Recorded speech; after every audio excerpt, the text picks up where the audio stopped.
Hello, everybody. Today, I can determine if a polynomial function has imaginary zeros or roots. Using real zeros hit the x-axis. Imaginary zeros don't. Imaginary zeros do not hit the x-axis. Imaginary zeros do not hit the x-axis. If it hits the x-axis, they're real. If it does not, they're imaginary. Real hits the x-axis. Imaginary don't hit the x-axis. It can look like that, or it could look like that. If it does not hit the x-axis, that's imaginary. If it does hit the x-axis, that's real. Very short and simple lesson, but very important, as it's become a very commonly asked Regents question as of late on the Algebra 2 Regents. Which graph has imaginary roots? Well, which one does not hit the x-axis? This one. That's your answer. Real, real, real, imaginary. Imaginary roots or zeros do not hit the x-axis. Does the graph have imaginary roots? Nope.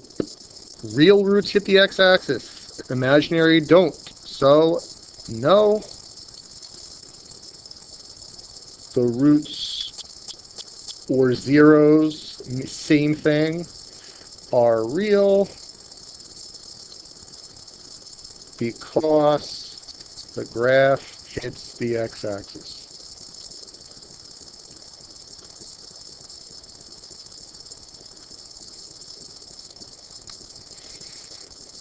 Which quadratic has imaginary roots?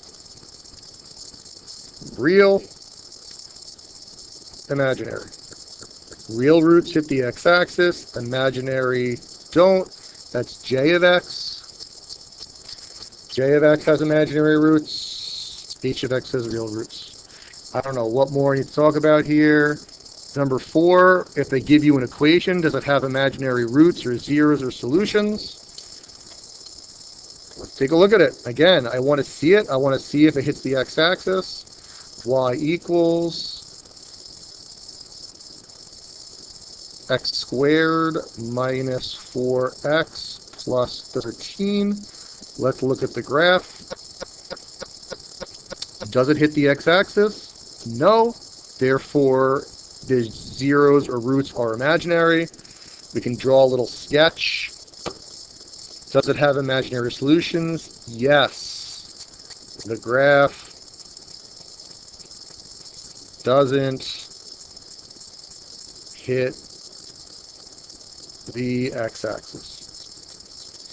That's it. Real zeros hit the x-axis.